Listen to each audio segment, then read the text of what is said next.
You're listening to Brigade Radio 1.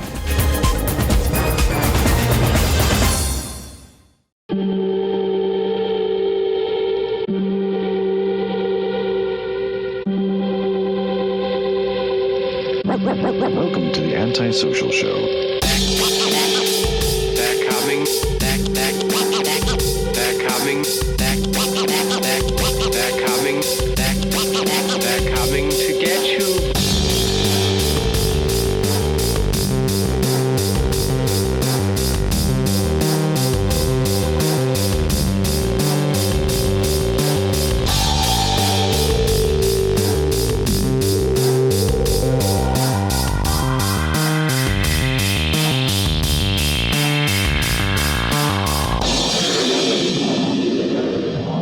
Your hosts, Underblock and Tyson Sater.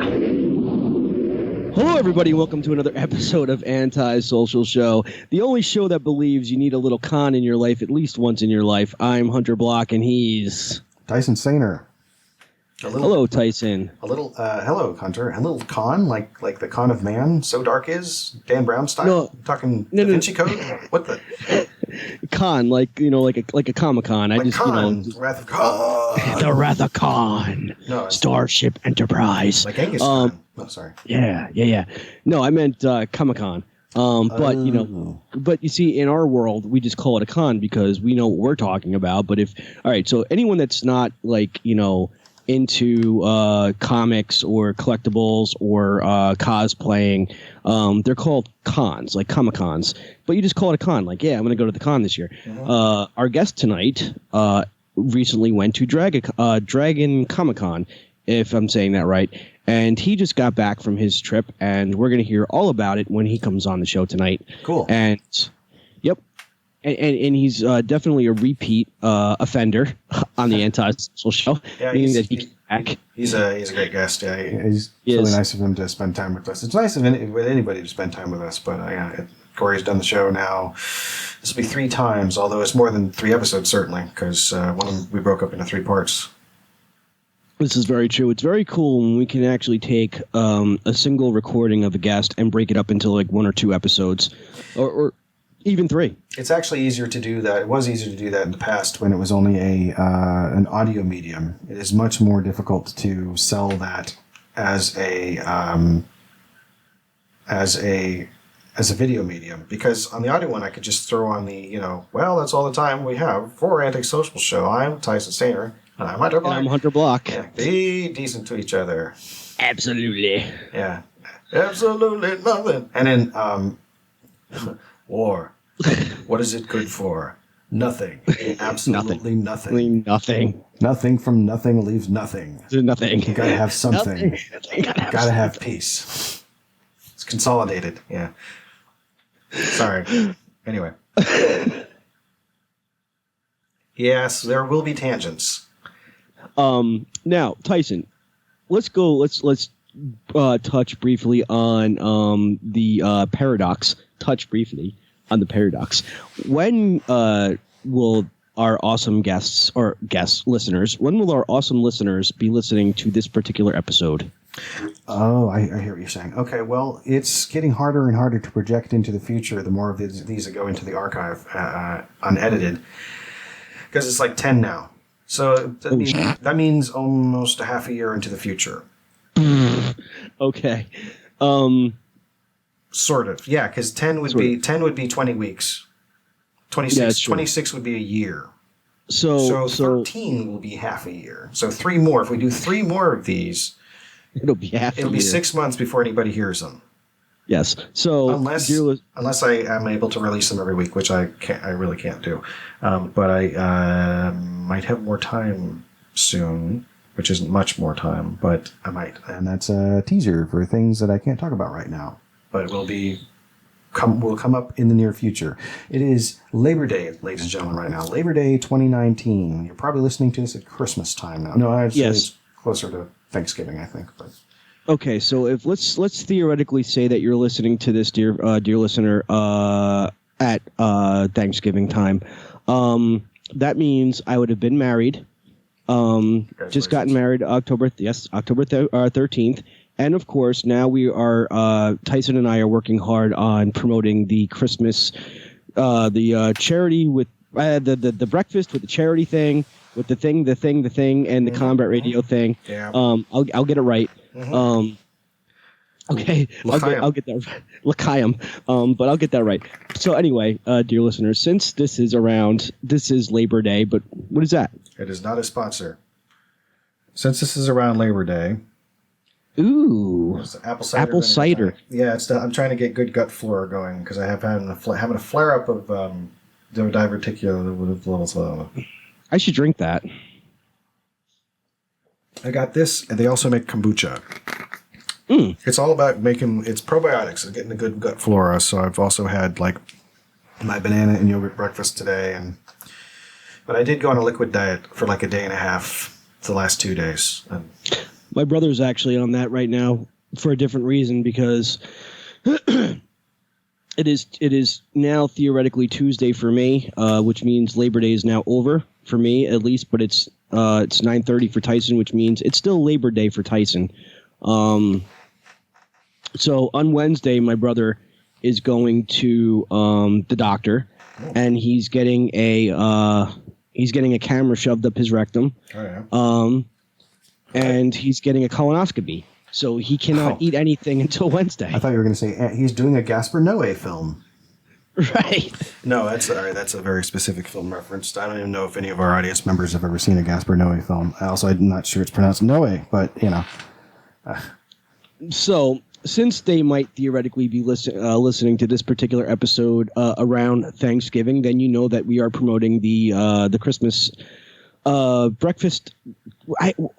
I think my brain is broken, so let me try this again. Let me just recalculate my brain. It's not your fault. It's not your fault. Okay. It's not your fault. Thank you. It's not my fault. It's not your fault. Washa. Okay, so let me try this again. Mm-hmm. We are professionals here. Mm-hmm. Okay, so right around this time that you're listening to this, we are promoting the Christmas with Santa charity event, and where we're busing. I'm sorry, Ethan. Where we're busing in 300 to 400 kids, Polar Express style. We just now, because it's so far in the future, we actually had Ethan Dentonmeyer, the host of Combat Radio, on the show a few episodes back, and it was really fun to get him on finally. We've been trying to do that for the past God knows how long. I hate to person here, but technically it would be last episode. Last episode, yeah. But he was busy. He's been busy since all the time until this very past episode, which is fine because you know what, it was fun having him on. We recorded mid-August, so I mean he starts prepping for these events like really early, like January. You know. Yeah. Well, you have to because. Yeah. He does, and these events are at the end of the year. Generally, he's got one's in October, one's in November, one's in December, and he talked about them. Yeah. So basically, dear listeners, what happens is that on the day that they're doing the breakfast with Santa charity event, it's a big to do. I mean, they have it spills outside of the restaurant, which is the Salt Creek Grill. Mm-hmm. And I never remember. Yes. And what happens is they have it inside, outside. It's a big thing. They close off the entire street, and they have breakfast, and they have awesome games and prizes and gifts and cosplayers. And, of course, they even have Darth Vader there, which is awesome. Darth Vader, one time a year, becomes a good guy, and he does awesome things for the kids. But now, once the event is over, and, Ethan exits out, and the hardworking people that put this thing together exit out, they're already talking about the next year. So that's how that works.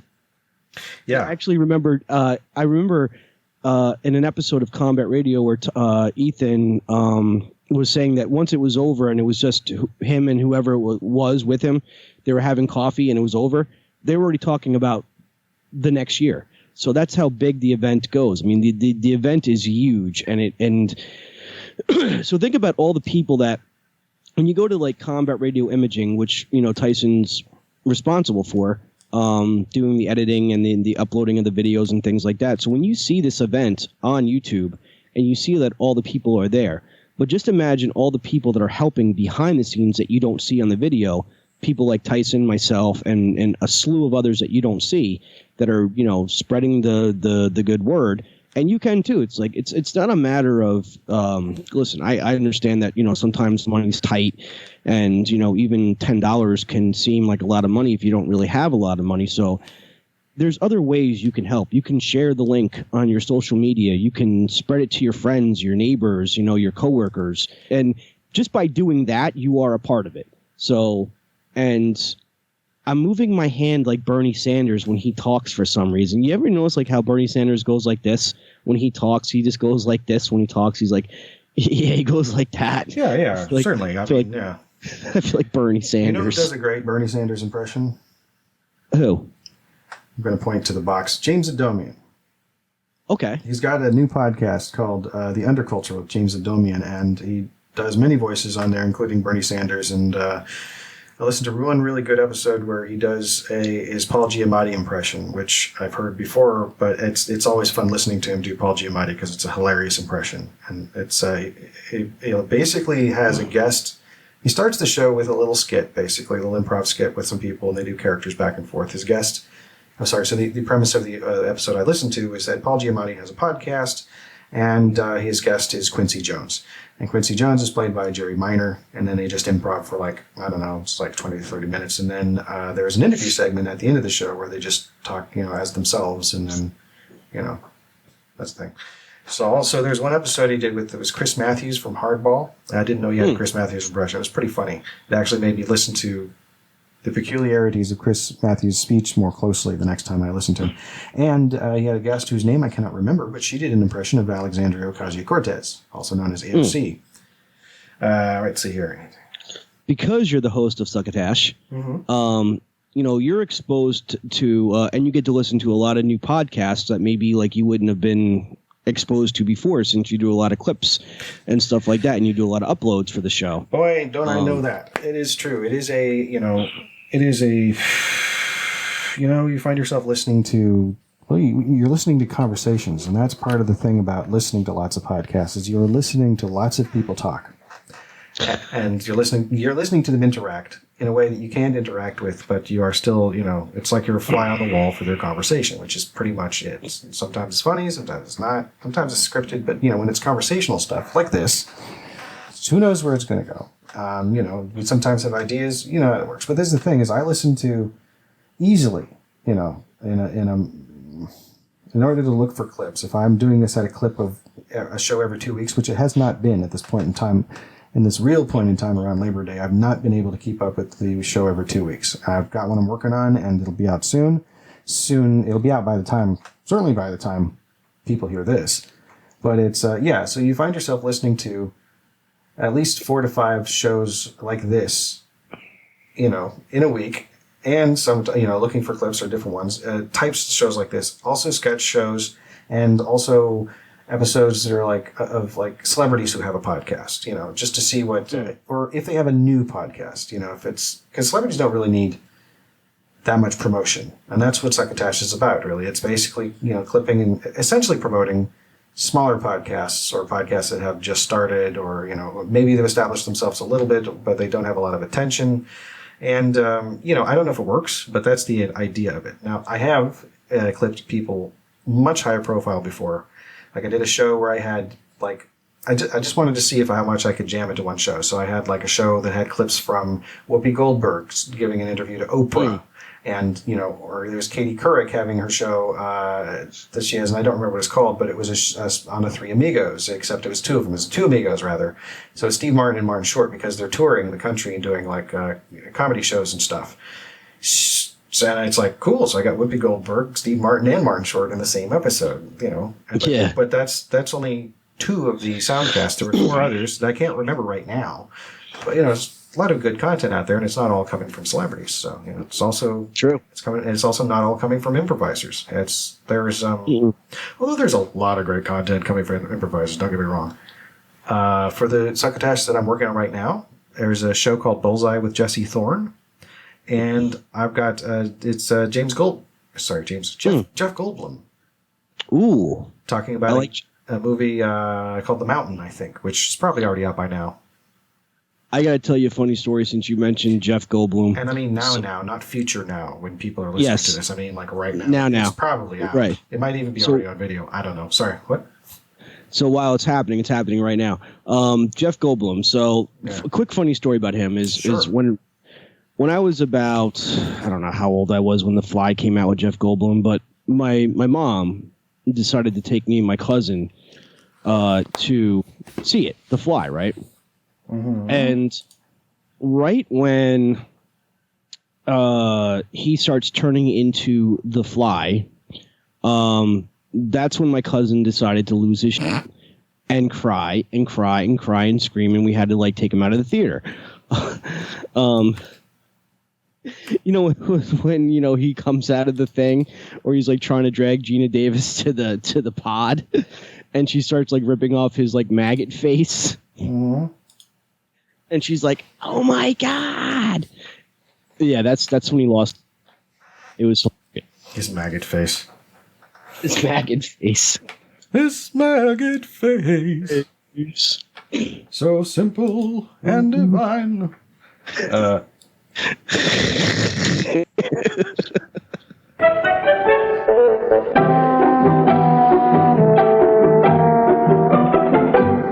So we have back with us the one, the only, sorry, singer, actor, podcaster, and all-around nice guy, musician also, Korey Epps. Thank you for joining us. Hello, interwebs. Welcome, Korey. I noticed you Hello. don't have the camera on tonight. No camera tonight. I am dead. I'll probably put up that graphic of you that I had of unless you have a new one. I'll put that up like right on the screen there. You probably can't see it. Actually, can you see it? I'll send you. I can see you guys. Okay. You can see me up at the top, and then Cunder's over here, and then your little circle on the thing. Yeah. Okay. Yeah. Hunter's now bending down for some reason. I don't know what you're doing in there, buddy. But Salute. L'chaim. That is something that I am no longer doing actually these days. Actually, to be honest with you, I only ever do it. Congratulations, Korey. The only time I ever touch a bottle of wine anymore is during showtime, and that's just this is like my treat. You know, like doing the whole show is a treat for me. So I figured I would just add another treat for me, and then I just have some vino while I do it. Yeah. For those who don't know, I've actually been. I guess it's either today or tomorrow. I'm officially 5 months sober. Congratulations! As of 9/03/2019. Now let me ask you. Wow. Now let me ask you this: was there any like alcohol at Dragon Con? Any alcohol at Dragon Con? Yeah, like was there like booze at the con? Like there like was that's the booze at Dragon Con. Let me tell you guys about Dragon Con. For guys, everybody who doesn't know about Dragon Con in Atlanta, it's one of the biggest events that happens down here for geeks and nerds all over. People come down from literal like states, just different states, to just come to this thing. I actually heard somebody compare it to San Diego Comic-Con and New York Comic-Con and AC3 and a lot of those Comic-Cons. They said they had more fun at Dragon Con than they did at any of those other cons. Now, see, I'm glad Korey said that, because now when I pop my cherry, I'm definitely going down to Atlanta now. Do it. Definitely. Like, I honestly will say Dragon Con is it's not my first convention. My first one was MomoCon, which is an anime gaming convention, but it is definitely one of the best conventions I've gone to. It's run by one of the people who helps like run like the media and all that, a guy named Dan Carroll. He is a very good friend, and he literally is working hard with a bunch of other people to like make that place look good. So I dig it. As far as your question, yes, there were a lot of booze there, but there's a lot of other stuff there too. Well, that's cool. I mean, I don't know. I just had to like bring up. I don't know why I decided to like think like, why would anyone just go to a con for booze? But I think you can get that anywhere. But Yes, but it wouldn't be in a flask or a wineskin necessarily. Well, true. you'd be surprised. There's a lot of different people bring a lot of different booze. They bring their own booze. Sometimes they bring their own moonshine. now I've sometimes- had moonshine. It's actually pretty Yeah. good. Oh yeah. They call it apple pie. Apple pie. I think I might have Yeah. had some of that at some point. Does it come in a jar? Yeah, I've and it's had that. sweet. We probably shouldn't be talking about alcohol too much if you're trying to, if you're staying sober. I'm not. No, well, it's not that. It's not like have like a crippling addiction or anything like that. Okay. No. I did it more just. At first, it was more just to kind of challenge myself, and I realized that when I drank more, I was just getting more in my head and getting a little more depressed. But it's not one of those things where it's just like I need it now. I need the fix or anything like that. Oh yeah, it's like and less money. Yeah, that's Yes. true. Having less money. It's like Drew Carey said about a completely different circumstance. It's like it's sorry.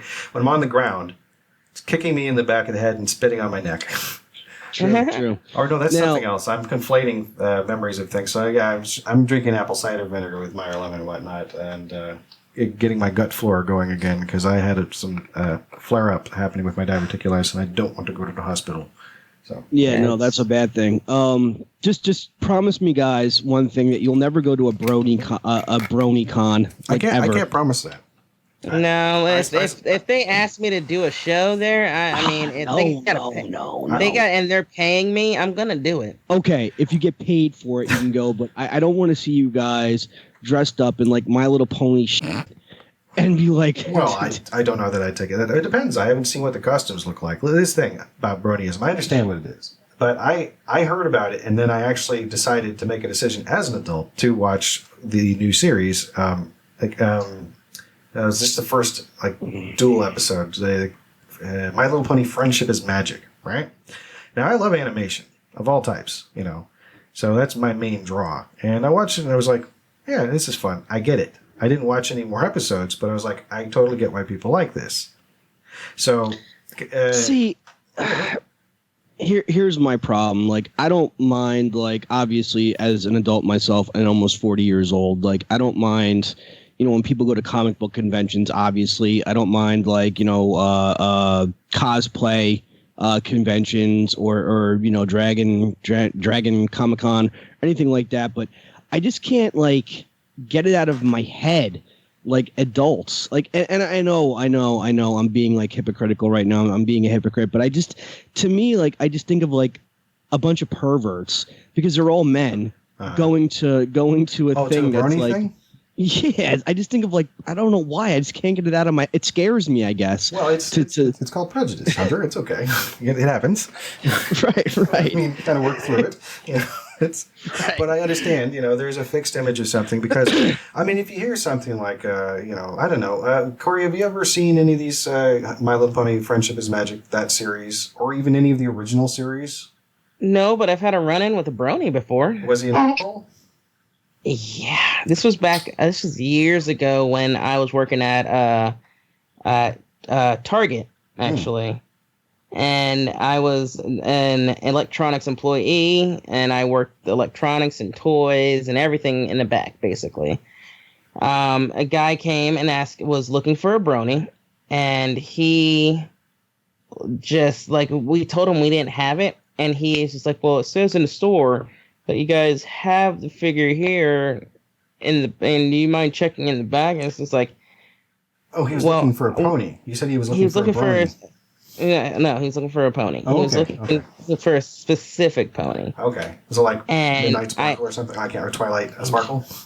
And I'm gonna give everybody a little bit of secret. When Walmart and Target and all those places get like packs of toys and all that, especially like stuff that's like assorted, it's mixed up, so we don't know what's in the boxes. Those guys do not want to go through those boxes. Those guys are not going to go through those boxes just to look for one single toy. The only thing they'll do that for is TVs, video games, like all that stuff is, stuff that's not mixed up with other stuff, basically. And so this guy didn't get that. He did not get that at all. And I tried to explain to him. By the way, his girlfriend is standing right next to him too. So picture that. Picture the look on her face. Oh, And he got dumped. So is this like a figurine or something, or I mean, like it's a toy. It's a toy. It's Right, basically a toy. Well, they did have like My Little Pony toys at some point, like the original They still line. do. But it was, Well, no. They still had. They at this point after that new series happened, oh, they had toys. Well, Action I'm sure figures. they also had blind boxes. So yeah. But he didn't have. We didn't have what he was looking for, and he lost it. He literally turned red. I was just like, well, I mean, I can let you speak to my team lead and see what he can do. And I just passed it on to my team lead, who then passed it on to the manager, who then passed it on to security. So it's like, get this fruitcake out of here. and the whole time I'm sitting there going like, wow, this woman sleeps with this dude. Yeah. I'm a dude having trouble, single at that point, having issues with that. And it's just like, what? It's like this. It's like this, okay? If that woman is sleeping with that dude who's like carrying on about a My Little Pony toy, there can only be two things. One, he either makes a lot of money or he's hung like a horse. And I mean, that's the only thing I can think of, because, you know, why would you put yourself through such embarrassment when your significant other, who's a dude, is carrying on and getting red in the face, like redder than my shirt, over the fact that Target doesn't have a My Little Pony action figure? You know, I'd have just been, if I was there, I'd have just slapped him in the face. Yeah. I would have been able to help myself. I'd been like, excuse, pardon me, sir. Yeah, just like slapped him in the What, like challenging him to a duel or something? Or? I'd just be like, pardon me, sir, and just slapped him in the face. That seems like escalation.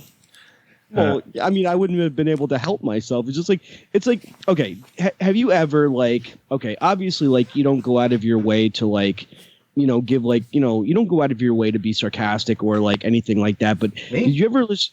I'm saying in general, like, you wouldn't. One doesn't. Like, Not me. one doesn't, Okay. right? But Sure. I mean, but now directly at, you know, you. But have you ever, like, you know, been like asked a question that was like so stupid and like so obvious that you just wanted to give like the most sarcastic like answer possible because you just couldn't help yourself? It's like, you know, you couldn't help.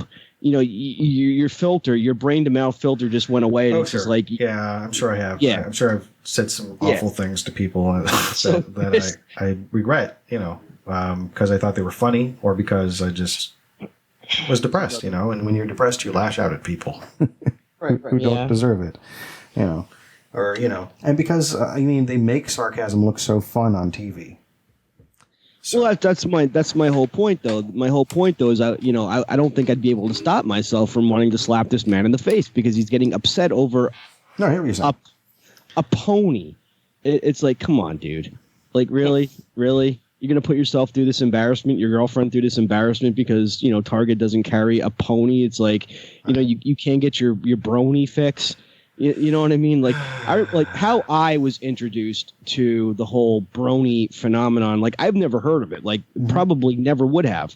How I got introduced to it was the fact that I was watching an episode of Comic Book Man, and this dude from Canada came in looking to sell some merch or looking to move some merchandise. And, you know, he had 2 My Little Pony things. And he's like, so, is anyone in here a brony? And, like, he was, like, really expecting these guys to say yes. And it's like, we're talking about Walt Flanagan, Bry Johnson, and Ming Cheng. It just wasn't going to happen. Although it shouldn't be suggested that Bry Johnson doesn't know what that is, considering the fact that his niece watches it. Yeah. Osage? Yeah, she watches My Little Pony, so he knew all the characters and stuff. Doesn't make him a brony, but, you know. Right. I mean, you know, he knew SpongeBob references too because he watches the cartoon with Sage and Now, and for I do watch. maybe by himself. I don't know. I do watch SpongeBob. I have seen SpongeBob again. I enjoyed it, you know, but I didn't watch all of them, and I don't see this as being an accomplishment. I'd like to watch as many things as possible, but I just don't have the time for it. It was good. Yeah, I'll probably watch more soon, but Yeah, I actually at the convention I ended up I don't really like watch regular TV. I have like the PlayStation. I can watch YouTube videos and Hulu and all that stuff over there. Sure. So SpongeBob is usually off my radar, but as of like sitting there watching the hotel did not have Cartoon Network, which is always my go-to. That and maybe like HBO. Oh, my go-to like hotel like watch pretty much. It had Nickelodeon, so I watched the episode of SpongeBob, and it was them visiting the live action versions of themselves, like of the people who actually voiced the characters. Oh, neat.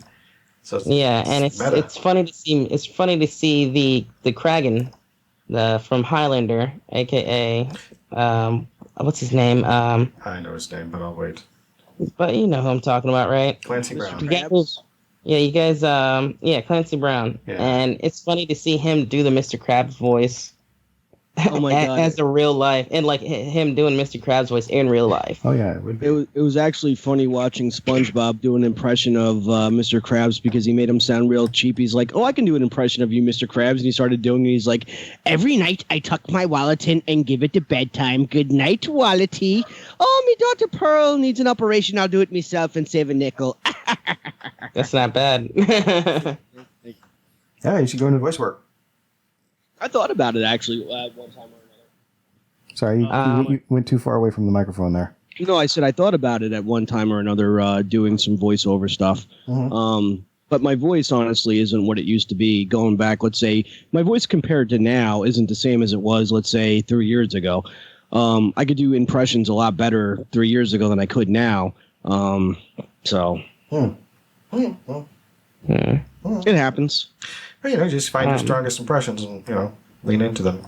So yes, you just gotta find your niche somewhat. Like I can't do impressions of people, but I can always come up with a voice or something. I can. Sure. Like I love impersonating a lot of my friends sometimes, and like I'll do that. Like okay, my best friend Jess. I can not really impersonate her, but I can impersonate her mannerisms somewhat, where she's like, okay, cool. Just, Korey, I can do that. Or I can, it just depends on the situation too. Like I have to be in the moment of the situation. I can do kind of an announcer where it's like, ladies and gentlemen, welcome to Celebrity Deathmatch with blah, blah, blah. Or something like that. Yeah. The giant pile of dookie. Yeah. The giant pile of dookie. Or I will sometimes do the Ron Burgundy voice to my dog and be like, oh, my dog's name is Happy. So I'll be like, oh, Happy. You're the happiest dog in the world, aren't you? Just look at you. Yeah. Yes, that's right. You ate the whole cheese. What? It's pretty funny. I do like the Will Ferrell movies that I've seen, but I haven't seen them all.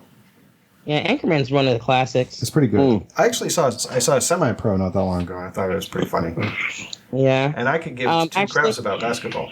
But somebody was dressed up as Will Ferrell from that character at Dragon Con. Nice. Yeah. So how many people actually do dress up as in various characters at the con? Lots of people, almost everybody. A lot of people who come there are cosplayers, so they're there to kind of work somewhat. But it's think about San Diego Comic-Con and how many celebrities go out there. It's basically that, except I imagine it's a lot. More. Yeah, it's a lot. I think we reached this year is probably over 80,000 people there. Wow. Yeah. Now there are pictures of you getting ready for the con. Did you on your Instagram, Korey? Would you say that real quick so I can put it on the screen? Yeah, my Instagram is Korey Epps 13, I think. Yeah, Korey Epps 13. I believe that's it. Yeah, and there's some pictures of you getting ready for it. And what did you go to the con as? Tell the good people. So originally I was gonna do Fat Thor. I was gonna do Bro Thor. And then I looked around and was just like, wow, okay, a lot of these guys are Bro Thor. And then I went outside and went into the Atlanta heat. It was like, okay, it's too hot to be wearing a wig and a beard, so I'm going to just go as regular Thor with Stormbreaker, and that's pretty much what I did. Nice. I did Thor. My costume rocked except maybe the leggings of them. I tried to find boots, but I couldn't find the right kind of boots that I wanted to wear. The literally was just like you get these leggings with the actual suit that you just put over your shoes. Okay. And it looked awkward, and I hated it. So, but because I'm not a cosplayer, I'm not a big cosplay guy. Like, no one's asking me, stopping me, and be like, "Oh, take a picture of your costume" or something like that. I just go because it's fun. I usually do Silent Bob most cons, but I retired my jacket. Aw. Just for a little bit. Just for a little bit. Okay, just for a little bit. I'm waiting for Jay and Bob reboot because I'm going. Yes. I got my ticket for that already. Oh yes, we're definitely going to that. I'm trying to think what all can I tell you that happened at the con now. You will take me to Hollywood, or I will fucking cut you on my fucking front fucking lawn. Okay, Jason Mewes as Harley Quinn Smith playing Jason Mewes' daughter. There's a dude. What? There's Jay and Bob. That's some Jay and Silent Bob reboot. That's Harley Quinn Tyson is, as you know, Kevin Smith's daughter. But in the reboot sequel to Jay and Silent Bob Strikes Back, Harley Quinn plays Jay Mewes' daughter from when he was dating that girl in Justice. So apparently they had a love child that we didn't know about until the sequel to Jay and Silent Bob Strikes Back, and Harley Quinn is the daughter of that union, but she wants to go to Hollywood, so she's out there talking to Jay and Silent Bob, right? And she busts out a switchblade and she goes, "You're gonna take me, or I'm gonna cut you on my fucking front fucking lawn." And it's like, oh my god. Okay. Along with her little silent sidekick too. She has a silent sidekick too. Does she? Yes. Harley does. So yeah, yes. So she is. For the people who don't know, she is named for the Paul Dini character Harley Quinn, also known as Harleen Quinzel, I think. And yes. And her actual name is Harley. Her middle name is Quinn, and her last name is Smith. So she's basically Harley Smith. So when you're calling her Harley Quinn, Smith. Yeah, we're just basically saying Harley. Well, yeah, it's Harley Quinn. Do you think her friends call her Harley Quinn, or do you think they call her Harley? I think they just call her Harley. I imagine. Call her Harley. Actually, that's like a lawnmower. Okay. Because I'm going over like mounds that show up in the grass that grows on gopher. Anyway, I might have mentioned this before, but I forget who it was on Strange Times when I was on there, like going back like 4 years ago. Yeah, there was, I forget who it was, but I came on and the show was already going, and the guy's like, "Wait a minute," and I'm like, "What's up?" He's like, "You're Jay Mewes, aren't you?" And I'm like, "No, I'm not." He's like, "Don't lie to me. You're bloody Jay Mewes." And I'm like, "No, I'm not." But I guess because we sound alike. I mean, and we are from the same town. Oh, is this all? This was all audio at the time. Like they didn't see you. Yeah. Okay. It was all audio. I mean, we are. Me and Jay Mewes are from the same town. We are from Kingsburg, but I am not. I promise you, Jay Mewes. So that would anyway, be an elaborate con that I have no imagination as why you would have hidden that from me all this time. Like that's This is just a mask. That's some like Dan Brown stuff right there, man. So and we were actually talking about Dan Brown. Well, no, I brought it up because he said something about a con, and then I was like, the dark con, like the one that's so dark, the con of man from like Da Vinci Code or whatever, And then I was just misunderstanding for. Sorry, right. I got douche chills. Just misunderstanding for comedic effect.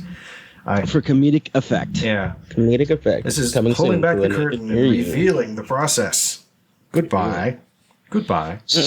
So, I did something out of character. Okay. I went on the Facebook Market page. Oh, God. You went looking for hookers, didn't you? Jesus Christ. Dead hookers, but they didn't have any for sale. Not intact. So... Not intact, right? They have to be intact. I don't like dead hookers in pieces. Unlike Ben Affleck, who Dead Hookers in Pieces. That's got to be. There's a song there somewhere. So I'm not writing it. I'm looking. So every once in a while, I do look on Facebook Market page, but the one thing that I refused to do until yesterday was buy stuff from Facebook Market page. And the reason why I refuse to buy anything from Facebook Market page is because everybody wants to jack things up. So what normally is like, let's say $10 is now like $20, and what's normally $20 is now $50, and et cetera, et cetera. And you don't even know what you're getting until you buy it. So I plugged in comic books, and I'm going through the whole comic thing. And what caught my eye was this one chick was selling 30 comic books for $30, right? Okay. And this is what caught my eye. Believe it or not, don't get excited because I've already established it's not the real deal. But this is what caught my eye. Oh, I can see myself on your screen now. There's a bit of a delay. Action Comics.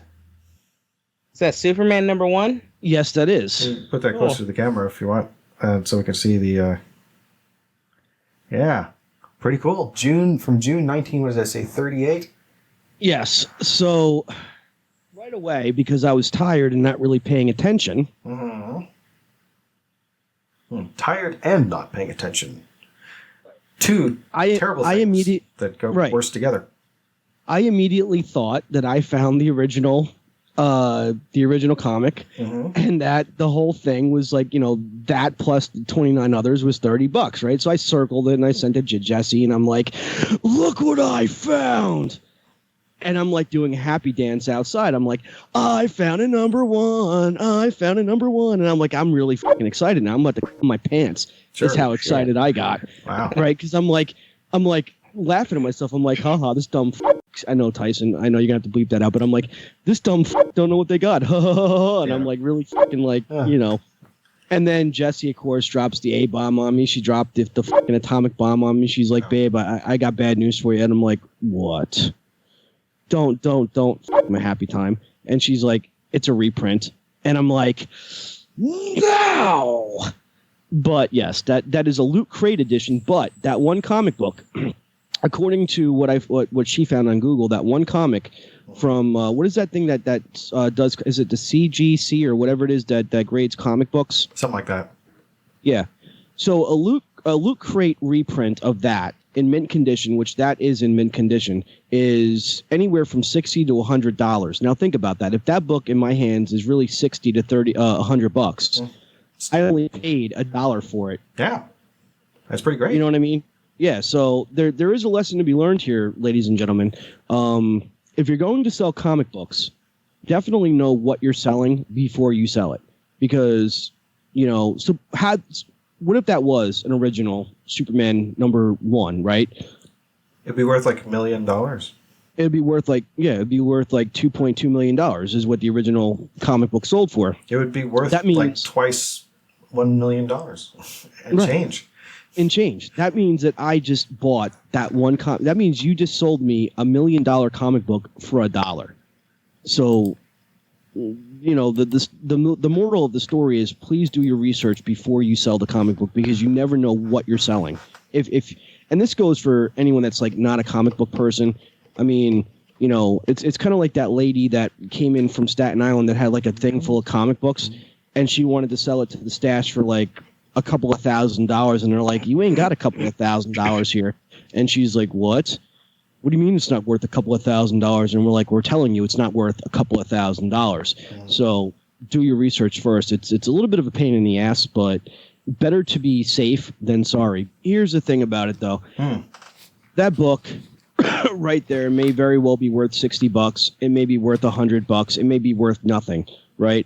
But from my point of view is like, I will probably never in my life get a chance to own an Action Comics #1. Sure. So I know it's a reprint, and it's okay with me, because you know what, I get to own an Action Comics #1. That's totally. To me it's not about money. You know what I'm saying? Right? I got it, but it's honestly got a great story about it too, which is so it's already paid for itself on some in some regard. Oh, I mean, I got a couple of good comics out of that. Think about it: $30 for 30 comic books. That's $1 a comic book. I definitely got a few good ones out of the deal. Good. So Korey, was anybody at the con cosplaying comic book characters, like say from the recent adaptation of graphic novel The Boys? You know what? I am not sure, to be honest with you, but the boys were there. Oh yeah. The boys are back in town. Like Carl Urban and Quaid. Carl Urban was there. A lot of those guys were there to do like the Walk of Fame and whatnot. Oh, neat. And then on top of that, they had a panel, but the panel got canceled. Oh, so why? I have no clue why. It was supposed to happen on Sunday and it got canceled. That's a bummer. Yeah. There was a lot of different celebrities that showed up there. David Tennant was there. Catherine Tate. Cool. Did you get a chance to see Ming Chang? I hung out with Ming Chang. Yes. Me and Ming are buds. Well, good. If you and Ming are buds, tell him not to forget about Hunter. All right. Oh, did you meet him as well? Oh, you did meet him. It's on your Yeah. Well, I met him dude. I've been seeing him for years. In the store, out of the store, and then I think the very last time I seen him was I went to remember when Jesse took me to see Jay Muse for my birthday. This past year, he was there too, so we got a chance to talk a little bit and stuff like that. So it was pretty cool. Cool. Yeah, Ming has a pretty good memory. He literally will I met this man 2 years ago for the first time, I think. Yeah. And then I got to hang out with him again because my friend Emma, her and a bunch of other people run a site called Fanbolt, and I've done some business with Fanbolt, and they're really cool people. Neat. And they it was one of those days. It was on Sunday. Everybody was tired. We were all just downstairs in a hotel, just kind of hanging out. And I went down there in my Thor costume because I really hadn't seen Emma or any of those guys at the con yet. And they're just like, yeah, we're downstairs. Why don't you come hang out? And so I went down there, and Ming was there, and so he was like, hey, how you doing? How you been? And he was asking how I've been. And it's always weird for me to see somebody that as part of a crew that I've kind of looked up to somewhat. And just cool. Yeah, and just had conversations and whatnot. Then I ran into Drunk Ming. now, and Drunk Ming is definitely the life of the party. I would love to fucking see Drunk. I'm sorry, Tyson. I would love to see Drunk Ming. But speaking of which, I know you got to meet Stan Lee. Right? Is that true? Yeah. I got to meet the ghost of Stan Lee. Oh, you met the ghost of Stan Lee. You Yes. didn't meet the actual person? No. Oh. I saw because I saw I think a picture of you and him on your Instagram. That's why I brought it up. That was a cutout I found at the Artist Alley. I went to Artist Alley today. That was the last thing I did. Artist Alley / dealer room, and I went to go try to find some stuff. I found some pretty cool stuff to buy just for the cheap. But a lot of stuff there that people were selling were really, really cool stuff. I got these Watchmen dog tags with Rorschach on one of them and the countdown clock on the other one. That's cool. And then I bought let's just say it's a bit of a naughty comic. So a Japanese naughty comic book. A Japanese naughty comic book. It was like $5. And I was just like, you know what? I'm just going to buy it. But I'll tell you who I got to meet. I got that, by the way. Well, it's great. Sorry, but, you mentioned Watchmen. I had to, because I was actually rereading this earlier today. Sorry. Nice. And then I got to run into the original Red Ranger and the second Yellow Ranger for Power Rangers. Nice. And the Red Ranger looked like he could just rip my head off completely. See, I feel bad for those original Power Rangers because from what I understand, you know how Tyson, you like to listen to commentary and stuff like that, so do I, but I also like to know what goes on behind the scenes of things of shows that I'm interested in. And for a little bit there, before I preteen, something like that, a little bit before preteen I hit, that's when the original Power Rangers came out. So I did watch, a full season of it. The thing about it is I wanted to see, I got to reading, what was going on behind the scenes, and I feel bad for those kids because they worked really long hours and got paid very little. They weren't getting paid like the Hollywood paycheck that everyone thought they were getting paid. No, nobody was getting paid that. No. A lot of times, a lot of behind the scenes, like for instance, David Yost, he was going through, sexuality issues at that point, and he got ridiculed by people on that set. Yes, he did. For just being a gay man. The Blue Ranger. Yeah. Billy. Yes. So, but that's a shame, man, if you think about that, because that was such a fun show to watch when you were like a kid. You got to see like aliens. You got to see like people in really cool suits that were doing like karate moves and things like that. And just to find out even though like you were like having fun watching it, like to know that they weren't having fun like on set is kind of like heartbreaking a little bit. You know what I mean? Yeah. But it kind of also like that's a lot of productions. There's a lot of productions that were big like that back then, or big like that now, that go through issues like that. And I hope that a lot of that stuff gets dealt with. But that's why unions are made too. So stuff like that happens, you can go to your union and to be like, yo, this ain't cool. Something's got to happen, Absolutely. I'm trying to think, is there... But like going back to it, like a lot of stuff kind of like I experienced a lot of stuff to begin with. A Friday night, I ended up just kind of walking around. Everybody, of course, is partying and whatnot and drinking, and smoking and doing all that stuff that kids you shouldn't do. And or as they were as what did it say on How I Met Your Mother? It wasn't pot, but they were eating they were eating sandwiches. There was a lot of sandwiches being passed around. You got that right. But usually, almost every night, there was a party you would go to. Like everybody would be there dancing, and there was a Doctor Who party. One of my friends DJ'd a Doctor Who party. Nice. And then he also we had this thing out in the parking lot, which goes on for like 2 or 3 days, called Car Bar, where people have drinks and you get drinks for free, and they kind of just hang out with music and everything. It's kind of like tailgating a little bit, but this time they actually did karaoke, and I did karaoke as Thor. Oh, nice. Singing Elton John. I am Thor. Was it your song? No, it was Honky Cat. Oh, that's a great song. Honky Cat. Yeah, because you did a version of your song on your SoundCloud site. Yeah, because I wanted to try it out. I've been really into Elton John after seeing Rocket Man. Oh, actually. Yeah, that's when I got really more fascinated into his life and career somewhat. So cool. And actually, one of my favorite songs that there's a couple of Elton John songs I would love to cover. Oh yeah. That being one of them, but the other one is "I Want Love." Oh, I don't know that I've heard that one. If so, everyone's on board with this, dear listeners, and Korey and Tyson, of course. My projected date of quitting cigarettes is October 14th. Sorry. Oh. The reason why is because as you know, Tyson, I am getting married on the 13th, and there is an open bar. So yeah. So the very next day, I plan to lay them down forever. Yeah. I think mine was August 14th.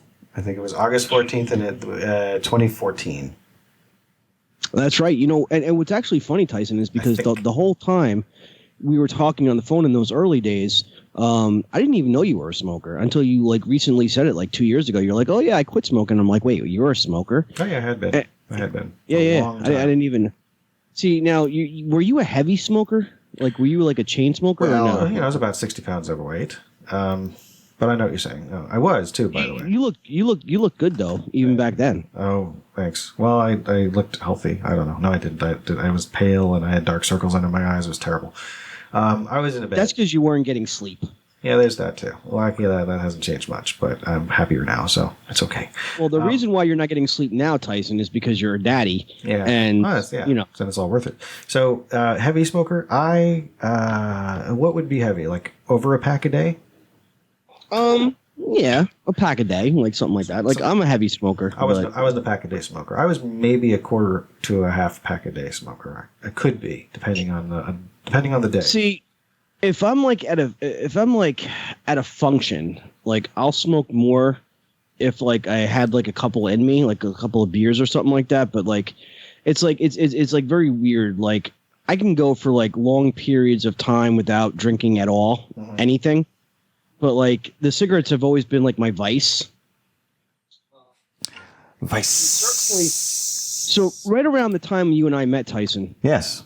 Obviously not in person, but right around the time like you and I met, like I always said this, like you can bring a bottle of alcohol to my house and put it on the shelf. And that very same bottle will still be there a year later. If you never even came back, like you can like secretly mark it to where like I didn't know like where you marked it just to make sure like I didn't cheat. But like you can go away and come back a year later. That very same bottle would have been sitting on the shelf and with a layer of dust on it because I didn't drink in those days. Oh. I'm not, and I don't want the audience to think like I'm like this raging alcoholic or nothing like that because I'm really not. I don't drink on a constant. The only time I do engage in a occasional alcohol is when I'm doing the show, and I don't want you to think I have a problem or nothing like that. You might have some vino. Yeah. Yeah. Is it? It's like relax time, basically. It's a relaxing thing. You know what I mean? I mean, I don't want to be like like Marty Yu's wife, and like that one time we were recording with him, and she's like, "You're slurring your words," and he's like, "Am I slurring my words?" Like, no, you're not slurring your words. You're fine. And it was a fun night. That was a fun one. Yeah, we have Marty's. It was nice of Marty to come on the show as well.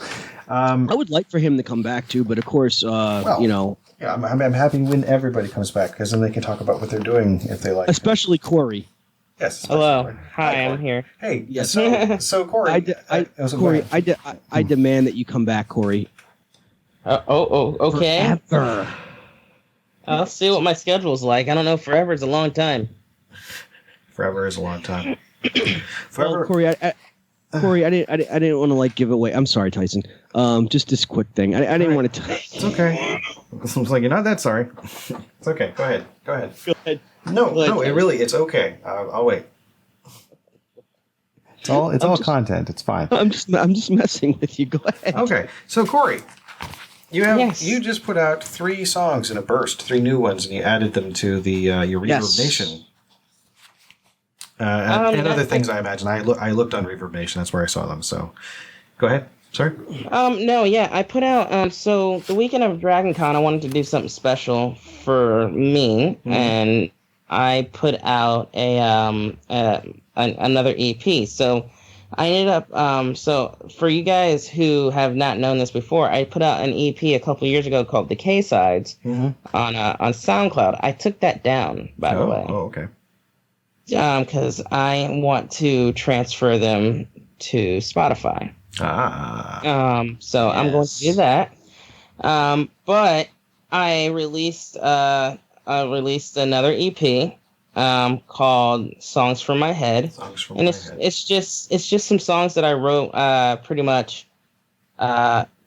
just one night. I was born. One day I was off work and I didn't have anything to do and no one wanted to really do anything. So it's just like, you know what? I've got this piano, I've got this guitar.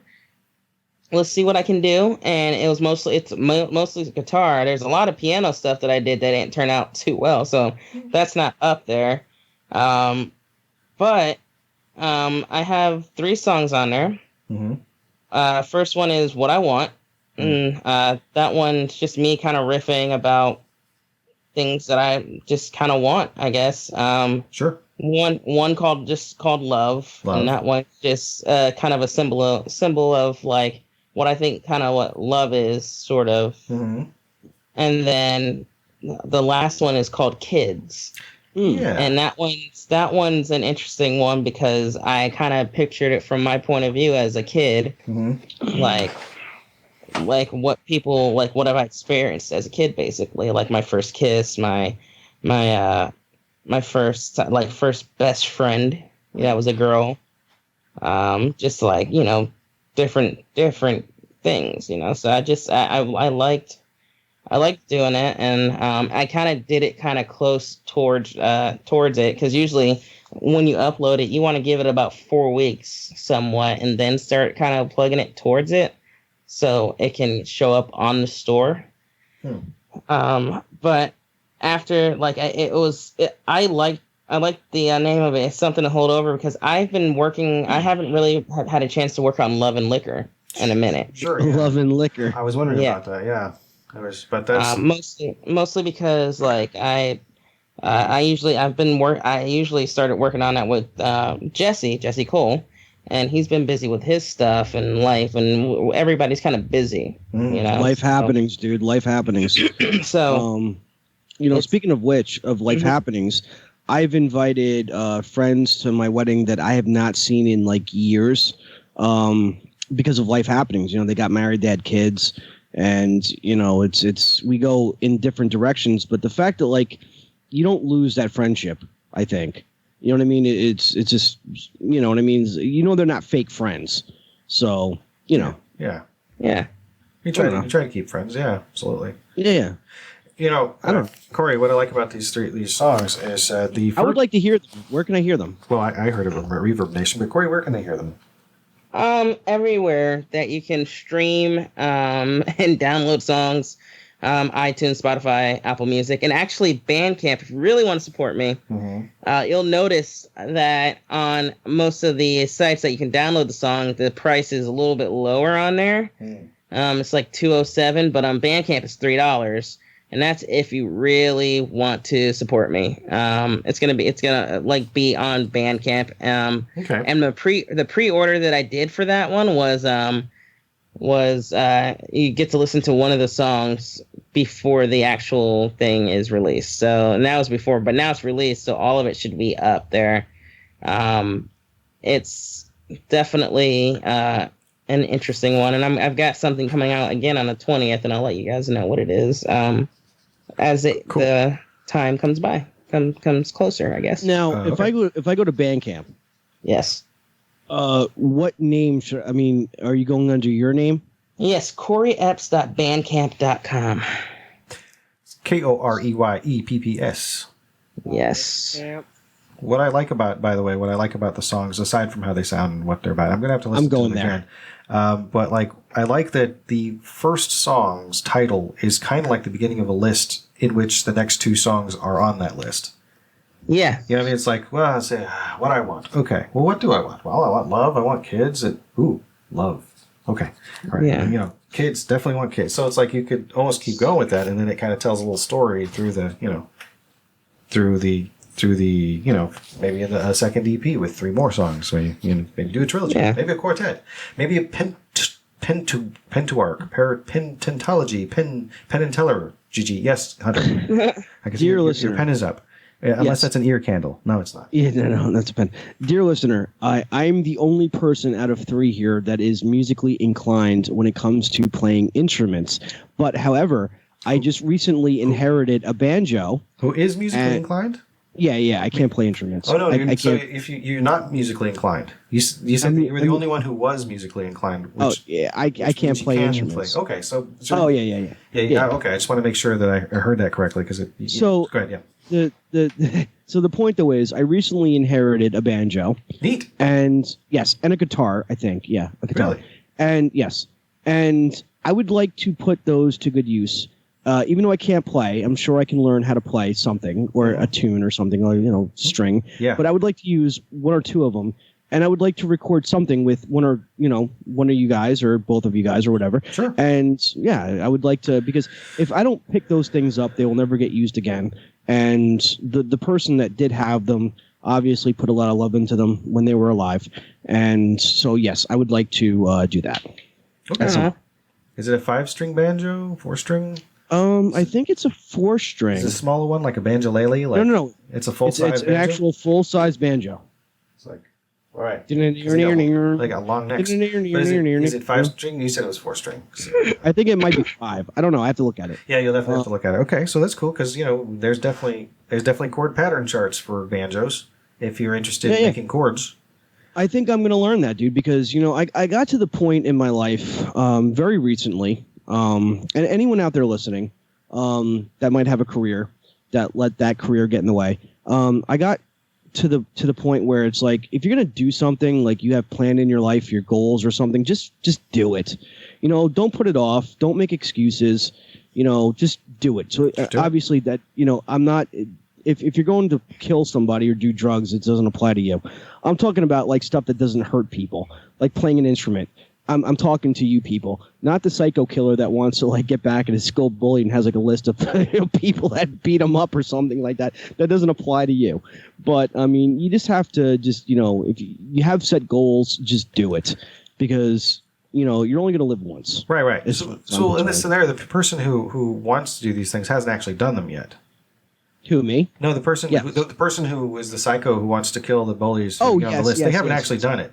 Yes. So they haven't crossed the threshold. They're not a bad person yet. They're just like so there is possibility for music like art therapy, Yes. to work through their grief. I'm just saying, like, in the past recent like few weeks, since August 15th, I've decided that, if you have a goal and you're not like looking to kill somebody, obviously it doesn't apply to you. And don't listen to my show or Tyson's show. But if you're listen to my music if you guys listen to Korey's music. Listen to Korey's music, please, people. Yes. What I want someone to do is I want somebody that owns a Bentley to like go out, rock the shit out of Korey's music, and just fucking ride through town with the fucking thing blasting through the speakers. A Bentley. That's what. Yeah, Bentley. That's like I want someone to like drive through Cool Town in a fucking Bentley, listening to some cool music from Korey, and I want them just to fucking rock it out. That's what I want. Yeah, exactly. And if you're gonna listen to music, listen to Hope. Find that on iTunes right now. Yes. Or Amazon, or even download it on your friendly Napster. Oh yeah. Yeah, absolutely. I mean, listen, when I first heard Hope, it was it's a great song. I mean, it was something that I can definitely rock out to. When did you first hear Hope? When you sent it to me. Oh, okay. I don't remember the exact date, Tyson. I'm sorry, but no, it's fine. Well, when you sent it to me, I was like, yeah, this is really cool. It's did I send you a finished version? I think you did. Yeah, you did. You sent me an unfinished version, and then you sent me a finished version, and I like both. Did you buy the song? I didn't buy the song, but I will. Oh man, you're fucking up. I'm sorry, Tyson. But it's honesty is good, You're right. I did fuck up for not buying it. It's better than saying he did and lying about it. It's It's fine. You'll be at the front row of the audience, and then we'll point you out and be like, he didn't buy the song. No, you could definitely do. You could definitely do that. See my finger unless I go like that. It looks like I have. You could definitely definitely do that. J'accuse. Shame. What Shame you could do, this man. what you can do is, if I'm in the front row of the audience, you can say, "Now, listen, everybody. Don't say that you bought it, like this fuckhead right here." You say kid. Yeah. Why? Just look at me. songs from my head. That's cool. Yeah. So that's really cool. What's also about that, I couldn't. So, no lie, I could not really think of a cover for that. So I just went with an old picture of me, just like, you know what? Oh, that kind of cover. Okay. When you said cover, I thought you were like, I'd like to do somebody else's song as like one more track on there, so before. And then, but once you said the picture, I was like, oh, dude, Yeah. Actually, you know what? I mean, and all that Korey happened has, in a split second. Sorry, yeah. Yeah. Like, Korey has like such good pipes. Mm-hmm. I can picture him doing like even like a cover of Metallica, like Enter Sandman, perhaps. Metallica would kill my voice. It'd kill me. It's like me trying to do Foo Fighters. It'd kill my voice. Well, I mean, only if you grind it up with if you actually do the hey part of it. Like I used to do for karaoke, I would do a bunch of different songs. They're mostly essentially doing kind of like low grade impressions of them because I wanted to do people who sounded distinct. Because I didn't have that, I didn't have a lot of confidence in my singing ability, so I would sing like "Dirty Love" by Frank Zappa and also "Dynamo Hum," and I wouldn't really do the impression, but it's not really, it's not really about. I also wouldn't be singing as me, it'd be kind of like doing the, "Dynamo hum, where's the dynamo coming from? I done spent 3 hours and I ain't got a crumb from the dynamo, the dynamo hum," and then kind of the one thing, other stuff, and yes. The one thing I found about music is even if like you came across somebody that you didn't like and had nothing in common with, guarantee you at least have music in common. At least one song. Like even if like one person listened to a country, you listen to rock, there has to be a common denominator. Maybe. And rock is, or music in general, is like the one thing that you would have in common with somebody that a complete stranger. Sure. I mean, like you can find even take commonality in like music. Absolutely. yeah, like you can even take like, for example, like there's a rap song by Snoop Dogg, rolling down the street, smoking endo, sipping on gin and juice. So yeah, so if you like rap and then you run into somebody that likes country, well, guess what? There's a country version song of that. And I heard the country song, and it's great. Like the country version of that is awesome. It's like there's a bunch of like country singers like we're smoking, we're rolling down the street, smoking endo, sipping on gin and juice. Laid back. Yeah, it's great. I'm just going to keep going. Laid back. My mind and my money and my money and my mind. Yes. So, Anyway. Hunter, I sent this to Tyson too, but I tagged you guys in something Okay. on Facebook. I don't know if you can pull it up on your computer or not. Your other computer, your home computer, is not the one that you're using to record now, guys. Yeah, I can't bring up Facebook on that Recording computer because it will crash it. Yes. I got it. That's been happening a lot, by the way. I've been, because people are putting videos in their timelines, and for some reason, Oh my God. Facebook cannot handle. At least this. What about on your phone? I got it. Don't I have got Facebook on my phone. I got it. Okay. Okay. Well, can you put it up on the camera? Describe it to Tyson. What is exactly going on? Because that's the Dragon Con experience. Click on each picture. This is the evolution of being a hashtag Dragon Con from day one to the final day. You can't miss us. So what I'm seeing is a dude in what looks like a FedEx costume or outfit. And he's got normal eyes, okay, normal face in the first picture. And as you go along, his eyes kind of get like bug-eyed. So someone put googly eyes on a FedEx card cutout. The third picture is someone glued rabbit ears and what looks like fangs. Is that right? Yeah. Also, along with a picture of Captain America on there, it says "We want you." Yes. Oh yeah. I see that on the package. And now there's a puppet with a crown on it, on his shoulder, like King Friday. Yes, King Friday. King Friday. And then now there's a lei on his head. And there's, what is that on the package? I can't. Oh, that's a Optimus Prime sticker they have on there now. Oh my God! So it just keeps getting more ridiculous. It does. He at this point he almost resembles a NASCAR like driver, because he has so many stickers on him. He's got NASA. He looks like he's got Spider-Man. There's a bunch of different pictures on here that I can't see. Yeah, no, I mean, there's a bunch of stuff. There's a bunch of geeks stickers on there. But the next picture after that, someone literally wrote, "I'm hungry" on there. And now there's a red balloon, a red balloon, a red balloon. The dude's totally gone at this point. Yeah, and like someone cut out. If you look at it says "You can't miss us" on there. Someone cut out a circle in the middle of "you" on there.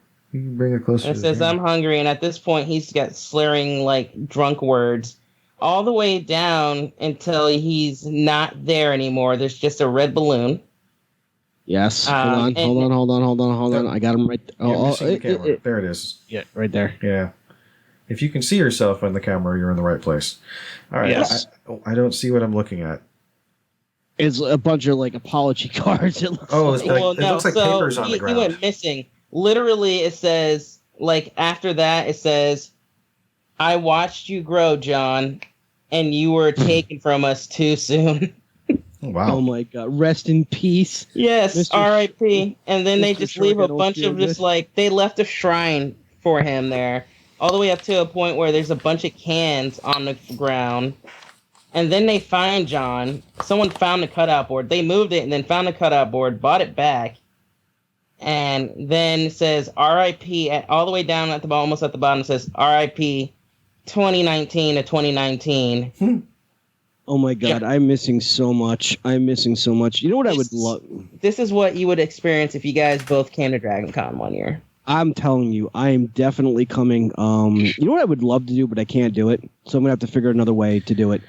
I would love to take my Mustang on a road trip down there, but it's too much for that to handle. That'd be cool. So yeah, no, it definitely can't. I mean, I would love for you guys to do a show down here, Shown in Atlanta? a live show of the antisocial show. we can make that happen probably. I mean, maybe not next year, but like maybe maybe another year or two, we can make that happen probably. Maybe. So the thing about it is Korey, is that I invited Tyson to the wedding, but because obviously he has a newborn, he can't fly, which is understandable. I told Tyson that next year I will fly out to him and meet him officially. But if next year or two, if Tyson wants to fly to Atlanta, I will personally be down there.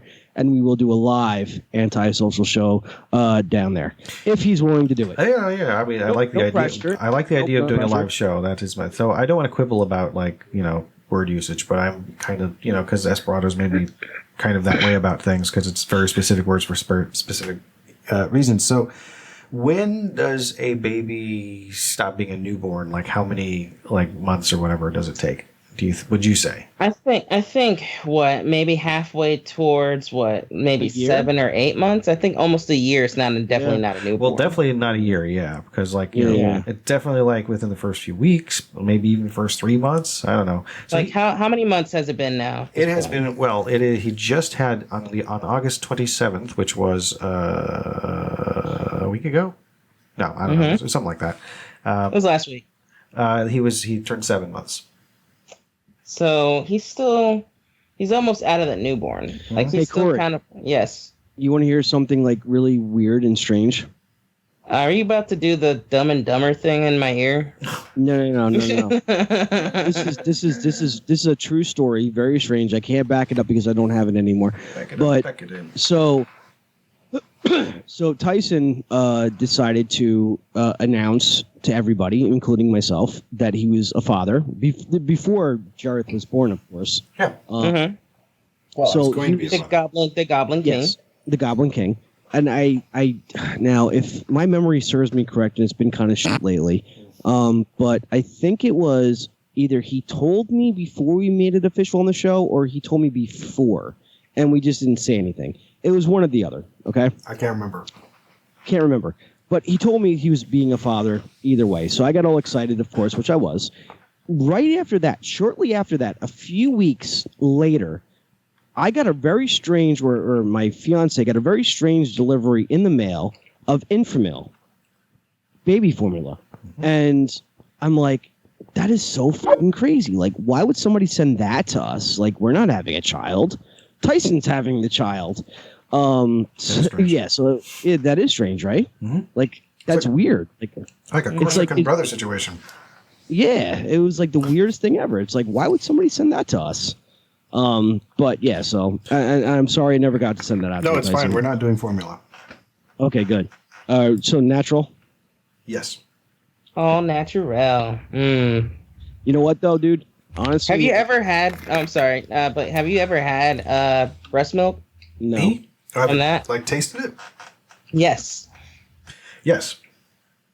Tastes different, right? It's kind of savory. It's It's not like you'd expect it to. You know what it doesn't taste like? What's up? What? It doesn't taste like cantaloupe juice. Milk. Now that's a specific reference. Which it doesn't taste like milk. Well, it kind of tastes like milk, but it mostly doesn't taste like cantaloupe juice, which is a reference to the first season of Friends. Yeah. Ross is having a baby, and his ex-wife, whose name I can't remember, but she's become a lesbian and is married to or civil servant Susan Bunch, and so you remember exactly what I'm talking about, and they say it's because it's the episode where they're testing the milk. The kid's already been born, and does on the wrist, and then because it's on her wrist, she licks it off, and a lot of people go, ugh, like they have a reaction. He's like, what, and then they have a conversation about it, and then a few more lines go by, and then the question of what it tastes like comes up somehow, And Susan says, it tastes like cantaloupe juice. And then Ross goes, oh, you've tasted it. I can't do the inflections, but he says it like 3 times. He goes, oh, you've tasted it. Oh, you've tasted it. Oh, you've tasted it. And she says, you can say it as many times as you like. It's still true. Yeah. I would like to say something about having kids. Okay. All right. So, and this is more towards any dude that's listening to our show. Uh-huh. And I don't know what the female to male ratio is Of listeners? as listeners, right? I'm not privy to that. But for any male that's out there listening to this, Also might be non-binary, but, you know. yes, non-binary. Which is fine. So, if you're out there, listeners, males, sorry, females, you're not included in this.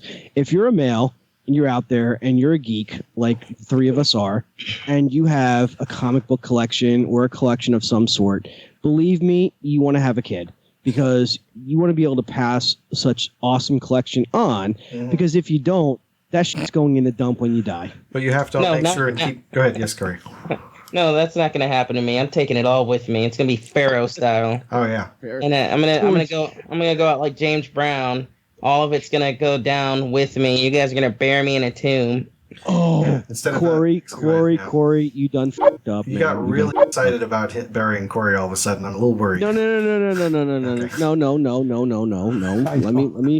me speak. Let me speak on this. Mm-hmm. So yes, Corey. You know, you mentioned the fact that you want a pyramid. I that's cool because you know what, I would that with all my shit. And you know, if I could have a pyramid, you know what I'm saying. Mm-hmm. I would want all my stuff in a pyramid because the Egyptians were actually the first people to actually embalm. There was never a government, not a government, but a culture prior to the Egyptians that actually embalmed any of their people. Oh, a corpse except the preservation Egyptians. culture. Yes, yes. They were the first ones. However, Corey had mentioned James Brown. So from what I would like from Corey, okay, for my 40th birthday, or maybe my 39th birthday, I want him to cover a James Brown song because I love fucking James Brown. So he has to cover that. One song, doesn't matter, and just send it to me. Living in America. Ooh. Okay. I want you to cover that for me. That is so strange. It's another time when I just listened to a version of Living in America, and it was done by... okay, so there was this TV show on in the early 90s. Actually, it ran from like 1986 to 90-something. And it was called Amen, and it had Sherman Hemsley in it. I remember. From the Jeffersons. Yeah, he played Deacon Fry at the small church. You know, a daughter, and he had the daughter was really into the young, good-looking pastor. I think it was Reuben Gregory. Yeah. So they did the talent show. I didn't know they did more than one talent shows, but there was one episode where the first time they did a talent show episode, very first act was Sherman Hemsley coming out in James Brown costume, singing "Living in America" by James Brown, and it was pretty funny. It was good too. It wasn't like, haha, what a joke. It was like, this is fun. It was really good. He put a lot into it. He did the moves. The sisters, whose names I can never remember, were there in the background as dancers. And Thelma, his daughter, put on a huge wig, and like they had these wigs and gowns so they could do the background singer stuff. It was great. It's fantastic. Anyway, I missed that show. Well, I mean, I guess it's still out there, so I could probably watch it at some point. I love that block of television. That was 227, Amen, The Golden Girls, and An Empty Nest was on. It's like a 2-hour block on Saturdays, I think. Yeah, they had something like that. It was on here. It was either UPN or it's like Amen, good times, and then a 227. That was like the literal like commercial music that they put together for it. Oh, really? Them? Yeah. Oh, wow. Back to back. There's how I got introduced. Like home. Sorry, yeah. Sorry. How I got introduced to James Brown was through Dr. Detroit, which was a Dan Aykroyd film. Oh my God, there was a Dr. Detroit at Dragon Con. I'm sorry. No, I just had to throw that out. No, it's Are cool. you serious? He did the voice and everything. Like, hello, Mom. Oh my God, that is like oh my God, that'd have been like the best thing that ever happened to me. He picked the worst time to do it though. Why? We were going, my friend Jess and her boyfriend are going through the Sky Bridge, which was all just so claustrophobic because there was so many people. And we were trying to get to the other hotel, and he was just kind of all in our face about it. And meanwhile, my anxiety was not having it at all. Nah. It was just like, all right. So I ended up just kind of like, and to counteract the anxiety, I ended up just kind of talking back at him somewhat. It's just like, oh, I mean, how do you feel? How's mom? You know what's funny? Because one of the funniest scenes about that movie is like when he comes out and he's like, and like mom's is like standing there, she's like all impatient and shit because she's like waiting for her guys to like, you know, bring back Dr. Detroit, and she's like waiting, and the next thing you know, like this big crane comes and like clamps her, and she's like, what the hell are you doing? He's like, yes, this one's on the doctor, and he's like about to drop her into like these cars. He's like, good night, mom. He just like drops her like 70 feet. Oh my god. Yeah. You've seen that movie, right, Corey? Yeah, I've seen that. I've seen that movie once, and it's one of my favorite movies. I need to buy it on a Blu-ray or DVD or find a Blu-ray version of it. But yes. I like that movie because of the beginning of it, because he's jogging, he's brisk walking in the short shorts. Yes. And also Fran Drescher's in that movie too. Yes, really? yes. Yeah. She plays a hooker. Really? Yeah. Really? She's a hooker. Not just in real life. Hell but yeah. no. Yeah, I liked Fran Drescher. She's You know who else I like too? I like an attractive Sam. anyway. Now Yes. I'm gonna get this voice wrong, but who does like the voice of Darth Vader? James Earl David Jones. Prowse. No, sorry. No. You can imagine it. Actually, Mufasa. he does in the Mufasa. Mustafa, yes. James Earl Jones, No, ladies and Yes, gentlemen. James L. Jones. So I was like, James okay. So earlier yesterday, I had showed my fiance a clip of the part of Conan the Barbarian where the king is explaining, like, you know, there's a time thief when, like, you know, jewels loses its sparkles and gold loses its luster, and the only thing a father has left is a father's love for his daughter. And I was explaining this to her, what that particular, without going into detail, I was explaining to her what that particular speech meant for me now. And I was like, well, you know, like the reason why like the father is upset, he's the king and everything like that, is because, you know, James L. Jones, who played the Snake King, was like Darth Vader, and I'm going to this like whole thing, and she's like, do you really have to give detail? Like, can't you just explain, like, you know, the snake guy abducted the king's daughter and he's pissed off, so he hired Arnold Schwarzenegger to go and get her back. That's essentially the pitch of that movie. You know, also out of the movies that have been made so far, Max von Sydow is in one of the Star Wars movies, and it's a movie without James Earl Jones or without Darth Vader in it. Yeah, he's in Force Awakens. Yeah, briefly. So Yeah. Max von Sydow is the one that gave that speech about gold losing his luster, I believe. Because Kevin does the impression of him on Hollywood Babylon. Yes, had done. I don't know if he still actually does it. What's actually more appropriate about that is because when Jane Silent Bob the reboot strikes back, Kevin Smith talks a lot about how previous actors are coming back out of all his movies, are the ones that are alive anyway, that are coming back, or the ones that are willing to come back and do the cameos, right? Sure. He said that at first he did not ask Ben Affleck to do this. And then he dropped that very same speech I just told you about. He dropped it privately in a text, and Ben Affleck, you know, responded back to it, and obviously they did the motions and shit like that, and he came back to do Jay and Silent Bob reboot. But he was like talking about how he lost his friend for like years and years and years, and I mean, it was great that he got his friend back, but it was because of that speech, I think, that helped it. Yeah, I don't know what the speech you're referring to. Oh, it's okay. I guess if you got it on hand, sure. I got it. Is this off his Instagram, or I mean, what was the? No. I got it. No, he texted Ben Affleck. It was after everybody kept saying you should ask Ben, and it was after Ben got asked in a press tour, a press junket, whether Kevin had called him or not about being in Jay and Silent Bob reboot. So here's the speech, okay? Interesting. All right, yeah. And for the mood I'm in, this is totally appropriate. Okay. There comes a time, thief, when the jewels cease to sparkle. Gold loses its luster. When the throne room becomes a prison. And all that is left is a father's love for his child. Okay. See, that's not what I thought what would happen at all. So I didn't understand when you were saying that story that what did he do? He quoted that speech to Ben Affleck? Yes, he quoted that speech to Ben Affleck saying like he lost his like best friend because he hadn't spoken to his friend in years, right? Uh-huh. So like they just stopped talking. So Yeah. he put it in that Kevin Smith style content. Which of course, Ben Affleck basically texted back saying only you would do something like that. So, it's totally appropriate. Yeah, absolutely. So yeah, that's interesting. It's nice when people share things that they have, between each other and like can resolve conflicts that they had. Well, you got to you got to resolve conflicts, dude. You know what I mean? Yeah. I'm actually going through that kind of right now too. So I'm sorry to hear that. Well, I'm glad it's resolving, but I'm sorry. That it's resolved. Well, when I was doing the show Nerdlanta, I ended up quitting that over some personal stuff between me and the host of Nerdlanta, and we hadn't talked for a while, pretty much. And he hit me up out of the blue one day and was just like, "Dude, 3 years is a long time for us to be mad at each other," and he had a point. And so, we've been kind of just hanging out here and there, just whenever I can, because my schedule is usually packed at this point in life. Imagine.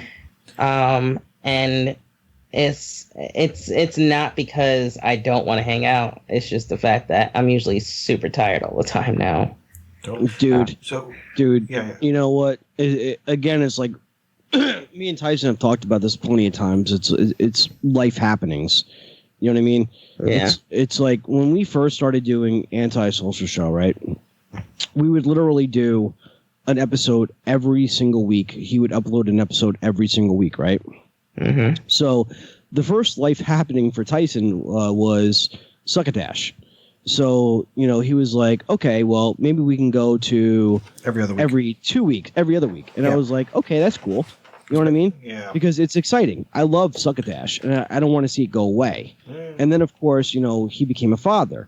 And I'm like, okay, so, we'll just record, and then whenever you can upload, you upload. It's like, it's not a big deal to me. As long as it keeps going, I don't care.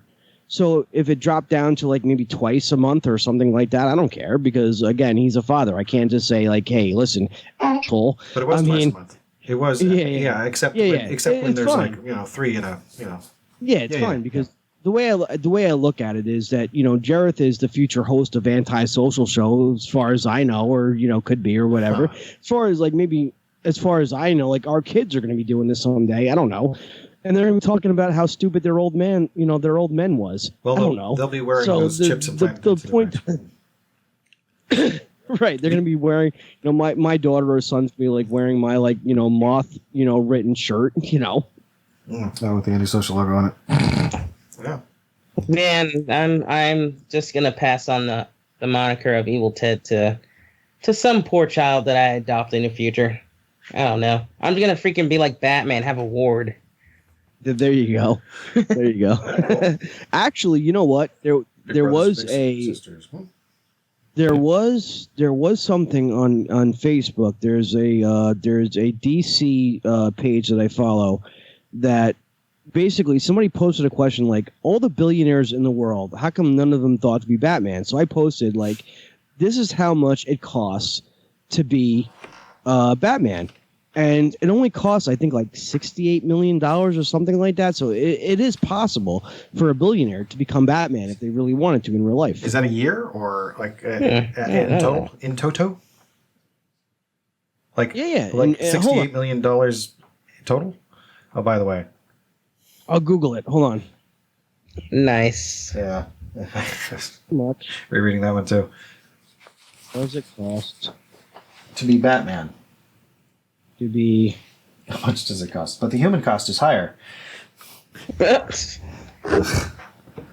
like a Kids in the Hall joke. Which, by the way, I love the Kids in the Hall. I like their. I think one of them was at Dragon Con. Oh, cool. Okay, so Don't quote me on that. I wonder which one. According to Google, I'm thinking maybe Dave Foley. No, probably not. Oh, it could be Scott Thompson because he's on Hannibal, or at least I don't know if he still is. I only watched like the first 3 or 4 episodes. It's pretty good. what I saw. I didn't really have time to continue it, and also it was really dark, and it just wasn't a good time for dark stuff at that point in my life. As much as I like The Man in the High Castle, I couldn't continue after a few episodes, so I'll have to pick that up again at some point. But yeah, because I like Philip K. Dick's material.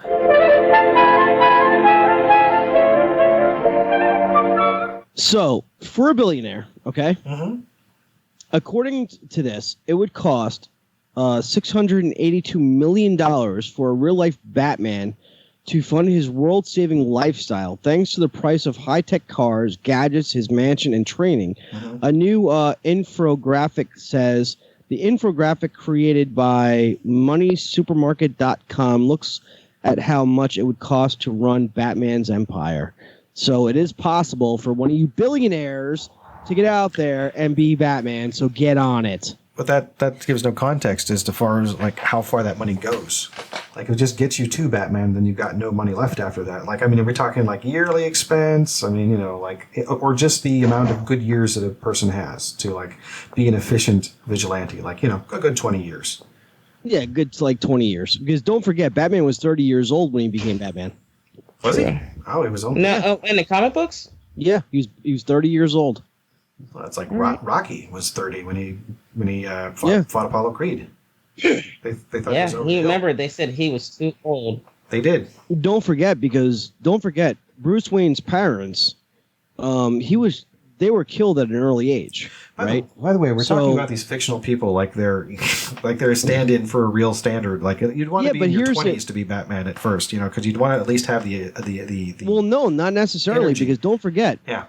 Don't forget, Bruce Wayne's parents. Bruce Wayne was like young. He was like real young when they were gunned down, right? By Joe Chill. Totally. Yeah. By So Joe Chill? Okay. he spent his 20s. Like training to be Batman. Sure. So it wasn't until that's 10 years. Which version of Batman are we talking about? Because I keep picturing the Nolan verse, and it's probably not that. No, we're talking about the Nolan verse. We are? Yeah, we're talking about the Nolan verse. So when you say training, you mean like when he was up in the mountains with... Up in the mountains, all that good stuff. Like he went out... For 5 hours, yeah. So he went out and spent like 10 years becoming Batman, and 30 years old is when he... Because don't forget, dude, like throughout your 40s, if you're in good physical shape, you can still be Batman. Sure. Like don't forget, like look at WWE, for example, right? Like I know that's fake. Yes. Don't forget, like I know, he's like the 60 WWE is fake. back. Like I know those guys aren't really. Yeah. Take like for example, like the WWE, the wrestling, right? Sure. I know it's fake, but take Daniel Bryan. Daniel Bryan is my age, but yet he can fucking fly around the ring like he's 20 years old. It's all about good conditioning. True. It's all about what you eat and things like that. Yeah. So Batman theoretically became Batman when he was like 30 years old. Mm-hmm. So he can theoretically go until he's 50 years old. And at that point in time, he's like, yeah, I got to give it up. So he has until he's 50 to give it up. And to more or less put a realization on this, it's like a real person, right? A real person who's a billionaire, and I'm begging somebody, a billionaire. And you know what? I'll become gay for you. I don't care. Robin did. Yes. A billionaire. A real life billionaire. A billionaire. Yes, Somebody a billionaire. Yes, a billionaire can become Batman in real life. They can become the Green Arrow in real life if they really wanted to. It's and they'd have $32 million left over, which you can't do. Right. But you have to have like a company that has like running funds. Like it's not like, okay, I have like $1 billion, I spend X amount of dollars and become Batman and I'm now broke. No, you have to have like a corporation that like continuously funds what you're doing in the background. So it's theoretically to get you to the point to where you're hitting the ground running as Batman, where you're a functional Batman. Right. And then you need your corporation to keep you functioning so that you don't become broke. Right. That makes sense. Speaking of... Right. But you can't become, like, obviously Superman in real life. So... No, not easily. No, you can't. No. You can't become Superman, unfortunately. So I think, like, for me, I think that's why I loved Batman more so than any other superheroes because that can theoretically happen in real life. Mm-hmm. It's just that no billionaire wants to get off their rear end and actually become Batman.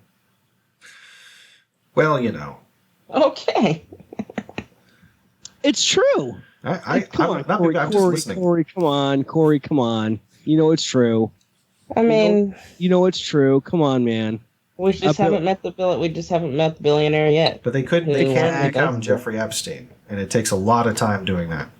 So yeah, Jeffrey Epstein. Oh yeah. He was supposed to be pretty rich.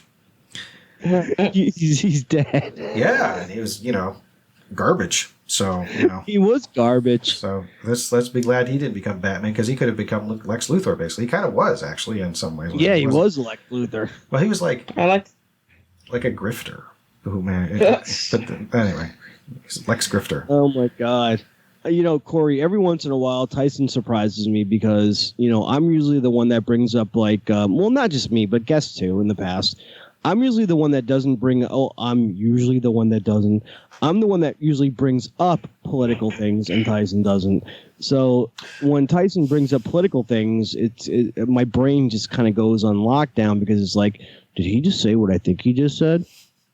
That's funny because when I hear political things being talked about, my brain goes on, are we talking about politics? Political things. Well, you know what I think? I think at this point in time, right?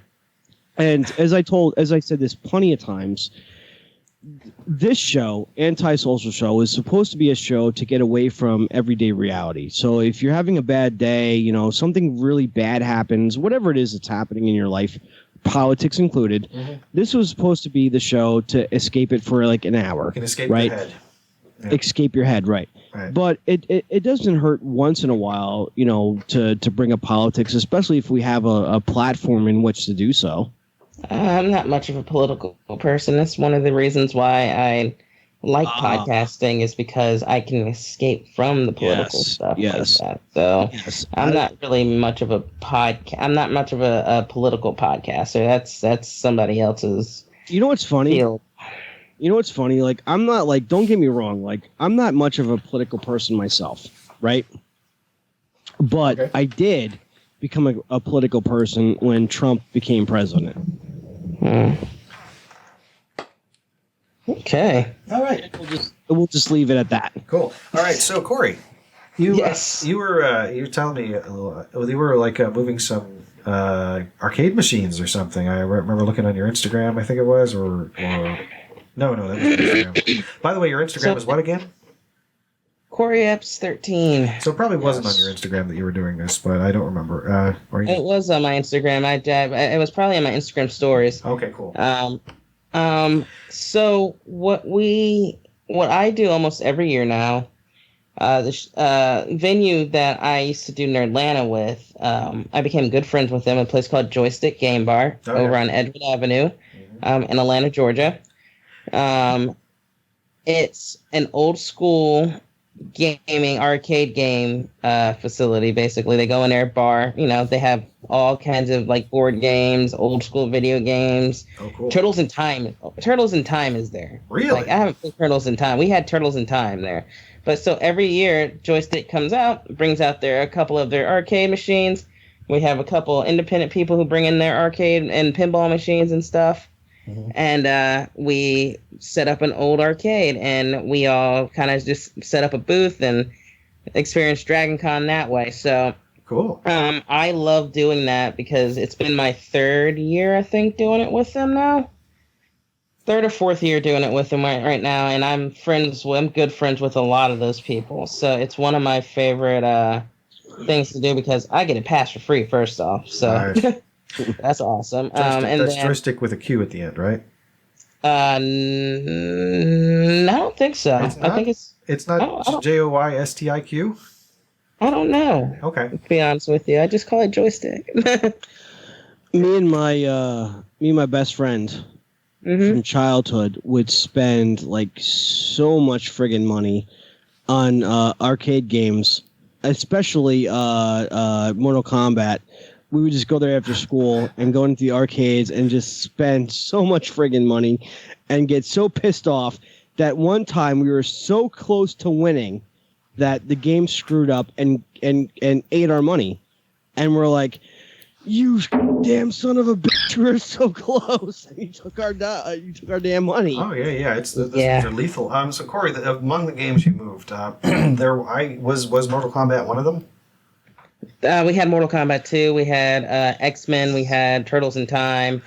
We had Terminator 2 Pinball. We had Twilight Zone. Ooh. We had Galaga. Ooh. We had Raiden. Did you have Shinobi? I used to drop a lot of quarters in that. No, we didn't have Shinobi. Okay. We had I'm trying to think. We had that little like Pac-Man table. That's the flat top arcade table. Sure, yeah. Okay. Yeah. You guys know what I'm talking about? Yeah, it's like a cocktail table with where it's got the cocktail table. Yeah, it's got there was a clone in a cocktail table at a pizza parlor near where I was. Wasn't that like the the game first... was called Little Biter, but it was a Pac-Man game. It was just a clone. Wasn't it like the first gen arcade game, Tyson? Like the flat tops? I mean, I think the first was like on oscilloscopes. Old Pong or something like that. So, but you mean like stuff that was out for public consumption? Yeah. Well, I remember seeing a Pong standee. It was definitely an arcade cabinet. It was yellow, and black, and it had black and white monochrome. Because that's all you needed to play tennis. And the imagination would do the rest. But yeah, so other games that I would drop quarters into were like a couple Sega games, like Gold Max and Altered Beast, for some reason. Well, don't forget, like the majority of the arcade games back in those days were Sega. Were they? The majority? Yeah. Well, there's a lot of Atari games out. Atari, Sega, like a lot of those, like when you walked into like an arcade. Midway put out a lot of games. Midway. They did. There's a lot of card games they put out. Yeah. Card games. Car games. Oh, car games. Oh, yeah. I think Nintendo was like the first. No, wasn't. There were definitely Sega games. Atari was like the first to come out with home consoles. Well, technically, Magnavox right? did. There was a Magnavox Odyssey, and it was like 1972 or something like that. There's that guy from New Jersey that you still probably never watched, James Rolfe, Cinemassacre on YouTube, and he does a whole thing. About the Magnavox Odyssey. I love the Angry Video Game Nerd. Yeah. One of my favorite people. Yeah, I've been watching him for years. It's great stuff. He did a thing on Power Rangers from New Jersey. Yeah. I don't know which part it is, but he'd be a get as well. From New Jersey. He's doing a lot of collabs lately. He did one with Macaulay Culkin recently that was pretty funny. Yeah, I saw that. It was a couple months ago. That was actually kind of funny. Yeah. And Macaulay Culkin came to play it himself, play the pizza guy, but he was playing himself as the pizza guy from Home Alone. It's just like, anybody? Do I look familiar? He's just like, no. James is like, I don't recognize him. He's all right. He doesn't say that, but he's like kind of playing it that way. Yeah. He also had Lloyd Kaufman on there at some point, and he's had a couple guests. Like, he's kind of blown up a little bit enough to be like, oh, I made friends enough with these con people, these people that are at cons and whatnot, and a lot of them like to do like hop on as guests or crossovers and stuff like that. So it used to kind of be like that with Nostalgia Critic, somewhat. He's probably out promoting Bunny Ears, I imagine, because that's his new network thingy. Show his podcast, right? I think it's also a podcast, and I think it's actually co-hosted with Camel Toad. It's Matt Cohen. Matt Cohen. Yeah, I clipped it for Succotash probably about a year or more ago. It was a while ago. Well, guys. Yes. So I hate to be the bearer of bad news, but I'm running on fumes right now. Well then, that's all the time we have for Andy's. Go ahead. Let's all give some last words though. Oh, okay. So for last words, Korey, last words. Okay. Oh, me? I thought you were going to say last word. Well, guys, I don't. If you find your friend tripping acid, in the middle of their acid trip, make sure they're okay. Make sure they have their shirt. Because if you leave them, no telling where they're gonna go, because you'll never find them again. Tripping on acid. And Tyson. I really don't have anything. I was actually kind of looking at something, thinking I might be able to get an idea from it, because I was doing something earlier, and it was reading song lyrics as somewhere between Christopher Lee and Ian McKellen, because there's a fine line between those two impressions. And so it was like, I'm lying alone with my head on the phone, thinking of you till it hurts. I know you're hurt too, but what else could we do? Tormented and torn apart. Gandalf? I wish I could carry your smile in my heart for times when life seems so low. It would make me believe what tomorrow could bring, when today doesn't really know. Doesn't really know. I'm all out of love. I'm so lost without you. I know you were right, believing for so long. I'm all out of love. What am I without you? I can't be too late to say that I was so wrong. So it's something like that. But it might have actually something that actually happened. Like, did they? One of them cover that song? No, I just imagine it because I've actually. Okay, so here's the thing. One thing that I used to try to. So I'd have to comfort Jareth a lot in the early days because he was pretty fresh, pretty raw, and recovering from an infection and whatnot. So he'd be didn't like being on his back in the changing table because he spent a good deal of his first hours in life on his back hooked up to an air machine. So I think maybe he was a little traumatized by that, and getting his foot poked a lot for taking blood samples. Anyway, so in order to calm him down, I started reciting the Jabberwocky as Christopher Lee, because the low tone seemed like it would be soothing. Like, you'd try anything, really, because you want to distract them and keep their focus and get them to calm down. And, so it'd be like, spilling on the slithy toes did guy and gimbled in the web, all whimsy were the boracos, et cetera, et cetera. And then it worked that one time. And I think it's worked at least one time since. But doing that kind of brought out this, this idea of just who can I, for doing like stand-up or something, who can I doing what? And it's like, John Cale singing other Leonard Cohen songs, but it was like John Cale doing playground songs. It's like, what can I do? And then what can I apply that to? That's all. That's the process. So I guess I was going to say something, and I ended up being the one talking the most. And I feel really bad about that. So I will say no more. I went off the beaten path a little bit. I am still talking and uncomfortable. My anus is bleeding. What? Never be uncomfortable on the Antisocial Show, dude. That's right. And your final word, Hunter? Yes. What the hell is that noise? My final words is, if you have a goal in life, just do it. Never put off anything. Never, put off spending time with somebody because it's not promised. Just be yourself. And do what you want to do. Be happy in life. If you have that extra moment, even if you're tired, if you have that extra moment to spend with somebody, spend it with somebody. And here. Yeah, so that's it. Which is why I'm spinning this is how I'm ending my Dragon Con with you guys. Yes. I love it. Thank you so much. Yes. So if you have extra moments to spend with somebody, spend it. Because tomorrow's not promised, and if whatever goal you have, just do it. Don't make excuses, just do it. Wait, are you quoting Shia LaBeouf? Maybe. Just do it. Just do it. I just remembered. So if you go ahead. If you want to be Batman, just be Batman. Just be Batman. That's it. That's my moment. That's my last words. And of course, always come back and listen to Antisocial Show. We got your back. And it was Ian McKellen doing Goodbye Yellow Brick Road. That's what it was. Then I started reading it as him. Then I couldn't remember what it was when I was looking for it again. Sorry about that. Well, that's about all the time we have for Antisocial Show. I'm Tyson Sainer. And I'm Hunter Block. And I am Korey Epps, falling down into the deep sleepness of comfort. He is sexy, Korey Epps. Sorry. It's all right. Be decent to each other. Absolutely. Yes. Peace. Peace. Have a good time, folks.